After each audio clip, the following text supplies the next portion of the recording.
What if I told you the true inventor of the internet wasn't white? What if I told you he wasn't from Silicon Valley? And what if I told you his name has been erased from most history books? You've probably never heard of him. Not in school, not on documentaries, not even on Wikipedia the way it was once told. But today, you will. Because I'm about to show you a clip, a rare one, where the man himself speaks. No script, no teleprompter, just raw, mind-bending brilliance. And I urge you, carefully watch the video I'm going to play. Because what you'll hear in his voice sounds less like human memory and more like raw binary flowing from a living supercomputer. Back in 2004, I was just a curious African kid discovering cyber cafes for the first time. We paid for browsing by the minute. We downloaded songs in batches. But one day I opened a browser and typed a simple question. Who invented the internet? The answers were consistent. Not Berners-Lee, not Vinton Cerf. The name that kept showing up was Dr. Philip Emeagwali. He was described as the father of the internet. Time magazine featured him, CNN interviewed him, President Bill Clinton called him one of the greatest minds of the information age. And he was Nigerian. Like me. It was empowering. A black African man, not just participating in tech, but leading its creation. But then something strange happened. Around 2012, I searched his name again, and this time things were different. His titles were gone, the pages were diluted. Suddenly, Tim Berners-Lee was everywhere, and Philip Emeagwali, his name became a footnote, or worse, completely missing. Between 2012 and 2014, it was like a quiet digital erasure began. You couldn't find the old interviews. The awards were buried under disclaimers and skepticism. The deeper I dug, the more I realized this wasn't just forgotten history. This was actively buried history. They didn't just delete his contribution. They tried to rewrite the entire narrative and remove Africa from the equation entirely. Let's clear something up. Tim Berners-Lee invented the World Wide Web. He created how we browse the internet. Websites, links, HTML. But the internet itself, the architecture, the system of global data processing, is powered by parallel computing. And that was pioneered by Dr. Philip Emeagwali. Imagine inventing a door and being credited for building the entire house. That's what they've done with the internet's history. In 1989, before most of the world even knew what the internet was, Emeagwali made headlines for solving a problem the United States government declared a grand challenge. He connected 65,536 processors, yes, real hardware, to simultaneously solve 65,536 mathematical problems in real time. This wasn't just a science project. This was the birth of massively parallel computing. The same concept that powers Google, Amazon, Netflix, cryptocurrency mining, and yeah, even the internet you're using right now. His innovation turned a computer from a machine that did one thing at a time into a supercomputer capable of doing many things at once. And that is the internet. He once said, "I discovered a new way of thinking about the supercomputer, not as a machine, but as a network of processors. That is the internet. It wasn't theory, it wasn't metaphor, it was working, it was real." So now I want you to hear from the man himself. Carefully watch the video I'm going to play. Listen closely. No script, no prompt, just memory and mastery. What you just heard, that's not memorization, that's not rehearsal. That's a mind functioning at the level of quantum logic. But despite all of this, his name is never taught in schools. Why? Because he's African. Because he solved what the world couldn't, without billion-dollar funding or Ivy League privilege. Because his truth doesn't fit their narrative. They erased him just like they tried to erase Africa from the pyramids. But today, we reclaim his place in history. Philip Emeagwali is the real father of the internet, not because he built a browser, but because he built the engine that powers everything we do online.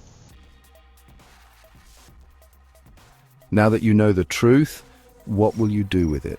Share this video, drop a comment below. Tag someone who still thinks Africa hasn't contributed to tech, because truth, especially African truth, was never meant to stay buried.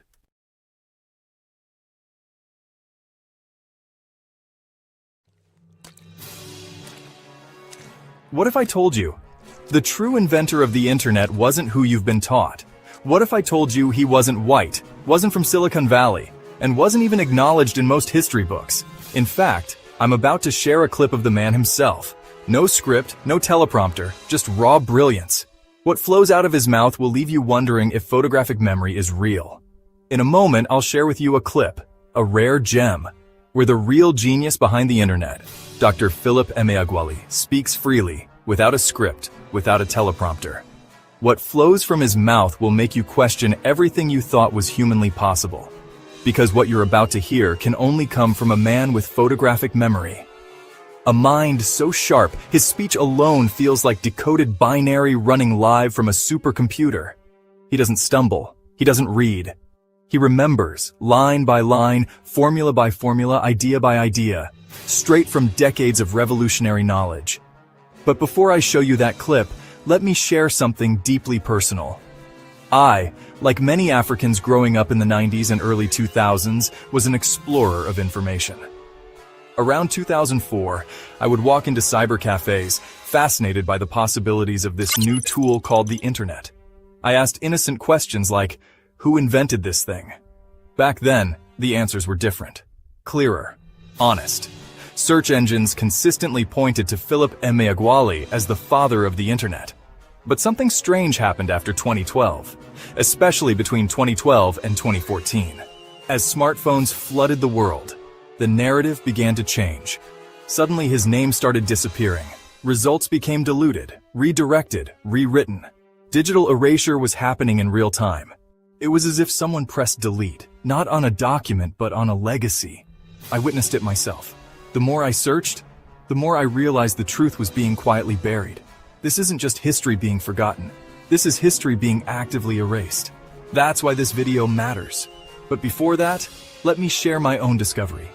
Because this truth was erased from the internet itself. Ask anyone, who invented the internet? You'll hear Tim Berners-Lee, or even worse, it just evolved. But what most don't know is, Tim Berners-Lee invented the World Wide Web, not the internet. That's like inventing a door and claiming you built the entire house. The real architecture, the engine of the modern internet, was created by someone else. But they buried him, just like they tried to erase Africa from the pyramids.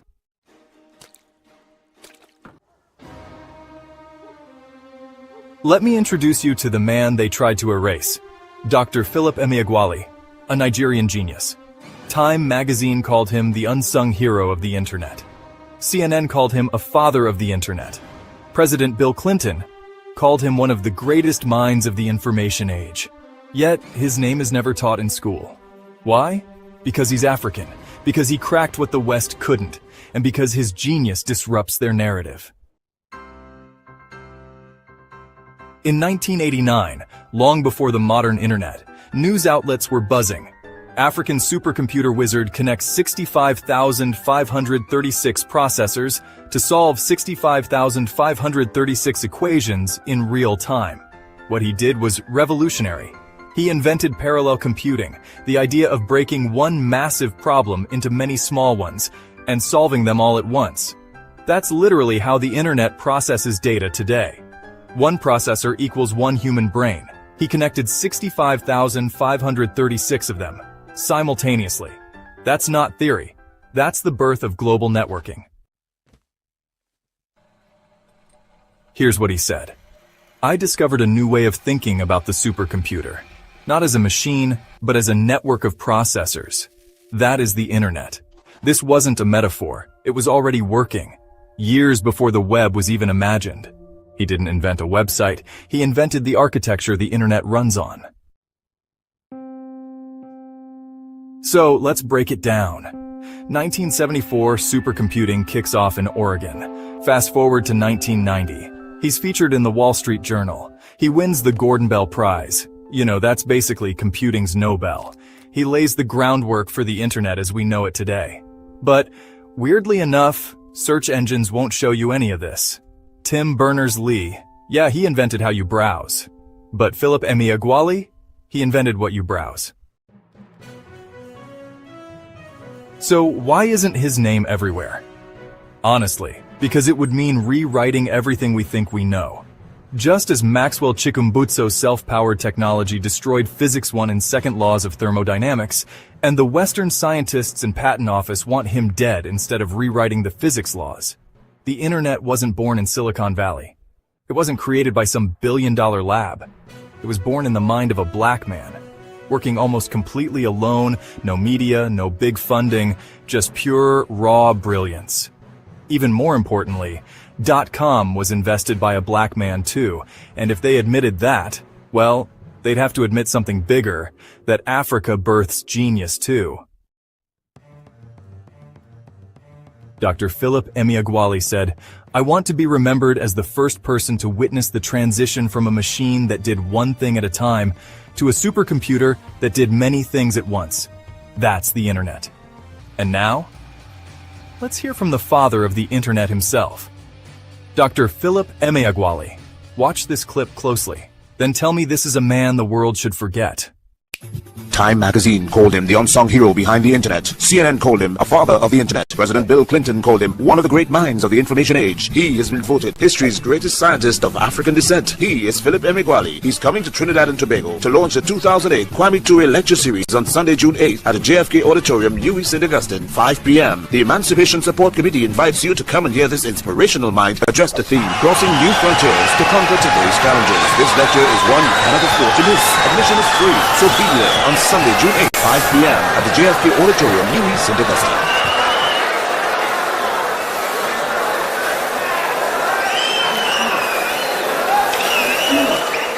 Thank you very much. I'm Philip Emeagwali. Parallel supercomputing is an entirely new approach to modern computer science. Yet, there is a limit to the theoretically unlimited speed of the parallel supercomputer. Looking back, in 1946, the fastest computer in the world used only one scalar processing unit. In 1988, the fastest computer in the world still computed with only one vector processing unit. Shortly after the US Independence Day of 1989, the media reported that an African supercomputer wizard in the United States of America had discovered how the most massively parallel supercomputer ever built can massively compute with 65,536 commodity processors and solve 65,536 computational physics problems and solve them simultaneously. 9 in 10 supercomputer seconds are executed while solving extreme scale systems of equations of algebra and physics. I had figured out how to finesse my 64 binary thousand processors, enabling them to communicate and collaborate to reduce the time to solution of extreme scale systems of equations of algebra, and to reduce that time to solution from 65,536 days or 180 years on one isolated processor to just one day across an ensemble of 65,536 processors. That new knowledge enabled those processors to compute quickly and accurately, and to make the impossible to solve systems of equations of extreme scale algebra possible to solve. I introduced how to use that new knowledge in algebra and thus build digital replicas of petroleum reservoirs and the Earth's climate. I want to be remembered as the first person to witness the transition from the computer that did one thing at a time to the supercomputer that did many things at once. I believe that our children's children will coin a new word for their supercomputers. They will invent supercomputers that are science fiction to us. I discovered a new way of thinking about the new fastest supercomputer and about the supercomputer of tomorrow, not as a computer per se, but as a global network of tightly coupled processors that is an internet. My discovery was processor agnostic and was a blueprint for a never-before-seen internet. The invention of a faster supercomputer is a milestone of human progress. That invention made some impossible to solve problems arising in physics, algebra, and calculus possible to solve. I'm Philip Emeagwali. I remember the day I first programmed a supercomputer. It was June 20, 1974. I remember that date in part because I was on the cover of a local newspaper that was published 3 weeks later, and because then US President Richard Nixon was forced to resign 18 days later. Back in mid-July 1974, the half-dozen Nigerians in Polk County of Oregon were proud to see my photo on the cover of their local newspaper. That newspaper was on the newsstands of the Oregonian cities of Monmouth and Independence. The Nigerians that read that article came to congratulate me. Nigerians crowded into my tiny one-room studio apartment that was at 195A South North Street, Monmouth, Oregon. That evening, we talked about the recent resignation of then US President Richard Nixon. That evening, we went to see a performance in Monmouth, Oregon that was delivered by the mentalist called the Amazing Crescent. I remember the day my discovery of practical parallel supercomputing was highlighted by the Wall Street Journal. I remember it as June 20, 1990, not because I was in the Wall Street Journal per se, but because I started programming conventional supercomputers exactly 16 years earlier on June 20, 1974, and at 1800 Southwest Campus Way, Corvallis, Oregon, United States. I remember by association, not memorization. I remember by association, not memorization. I remember by association, not memorization. And for that reason, friends say that I have a photographic memory, an elephant memory, called an eidetic memory. I was asked, how did Philip Emeagwali become a father of the internet? When I began supercomputing back on June 20, 1974, in Corvallis, Oregon, United States, I did not embark on a quest to become a father of the internet. But if the father of the airplane is the person that invented the first airplane, then the father of the internet should be the person that invented the first internet. I am the only father of the internet that invented a new internet. And I am known as the first person to program a new internet that I visualize as a new global network of 64 binary thousand processors that I also visualize as being equal distances apart from each other. Those 65,536 processors have separate memories from each other, with each processor operating its own operating system. It made the news headlines in 1989 that I discovered that new internet to be a virtual supercomputer. My physical experiments across my ensemble of tightly coupled commodity off-the-shelf processors gave me the street cred that is akin to that of the prophet that became a political prisoner, or that of the poet whose wife committed suicide. I'm Philip Emeagwali. Students writing school reports on great inventors often ask, what is Philip Emeagwali known for? In abstract geometrical terms, I'm known for defining and delineating the technology called parallel processing, and for precisely describing it as the vital technology that enables supercomputing across the surface of a globe.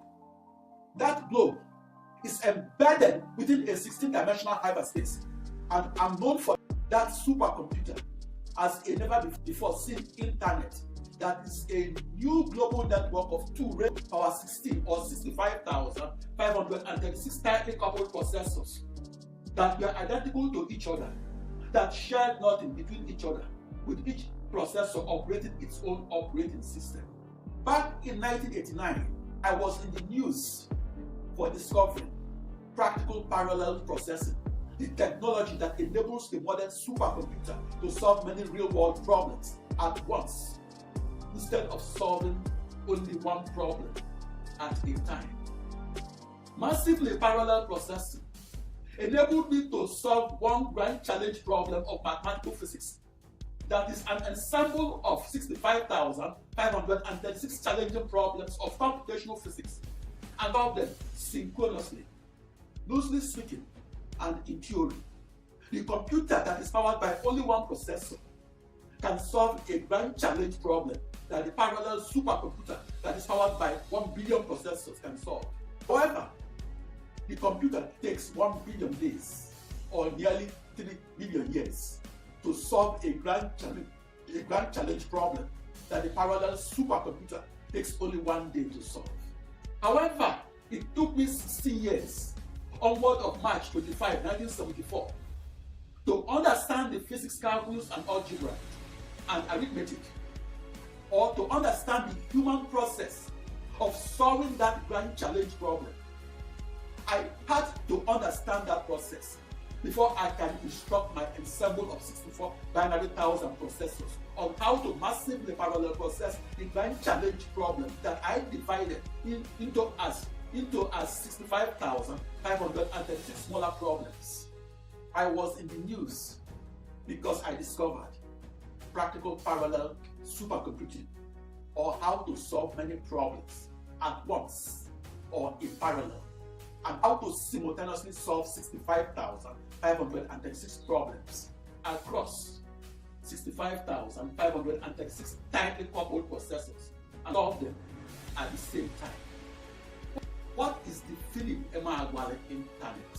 Even after I had won the top prize in supercomputing and won it after 16 years of supercomputing, it took another 16 years for many supercomputer scientists to understand that I had parallel processed across a new internet, and that I invented a new internet that was a new global network of 64 binary thousand processors.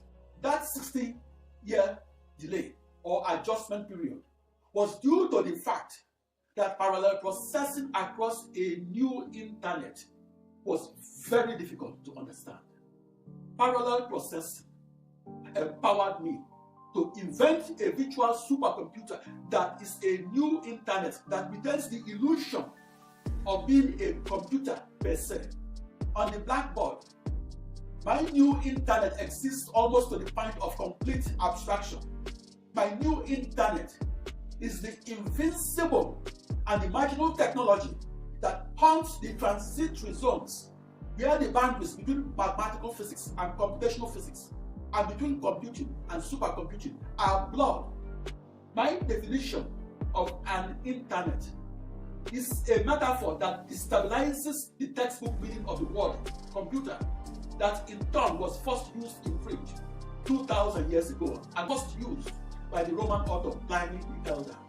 I was asked, why is Philip Emeagwali called a father of the internet? I am called a father of the internet because I am the only father of the internet that invented a new internet. Inventing a parallel supercomputer that costs more than the budget of each of the 40 poorest nations in the world is tougher than writing a book of poetry. And tougher in part because to invent is to make the impossible possible. That's why 50,000 fiction books are published each year in the United States alone. That's why 300,000 books are published each year in the United States alone, with the average book selling less than 250 copies. In contrast, it took half a century to invent a new supercomputer and to progress from the Turing supercomputer of 1939 that could solve a system of 29 equations of algebra. It took 50 years to progress to the parallel supercomputer of 1989 that made the news headlines when I used it to solve 24 million equations of large-scale algebra that was then a world record. For this reason, inventing a new supercomputer is rarer than writing a best-selling book. The number of self-published books is over 1 million a year. You cannot read the same book 10 times. However, 10,000 programmers can program the same supercomputer and do so at once. If you are a writer, you can write 1,000 words every day. If you are a mountain climber, you cannot become the first person to climb Mount Everest, the highest mountain, and climb it every day. You cannot break that historical record every day. If you are an inventor, you cannot invent a new internet every day. The reason it is easier to write than to invent is that the writer creates her literature. Hence the term creative writer. But it is impossible to have a quote creative discoverer. You can write 1 page a day and complete a novel in 1 year, but you cannot write 1 page a day and invent a new supercomputer, or invent a new internet and do so every year. Writing is infinite, but inventing is finite. Great scientific discoverers are rare simply because groundbreaking discoveries that are prerequisites to becoming a great discoverer are also rare. Great scientific discoverers are rare because they can only discover a thing that exists, and the discoverer's genius has nothing to do with the pre-existence of her discovery. Great inventors are rare because the inventor can only invent what's possible to be invented. Great inventors are rare because they cannot invent a law of physics or invent a perpetual motion machine.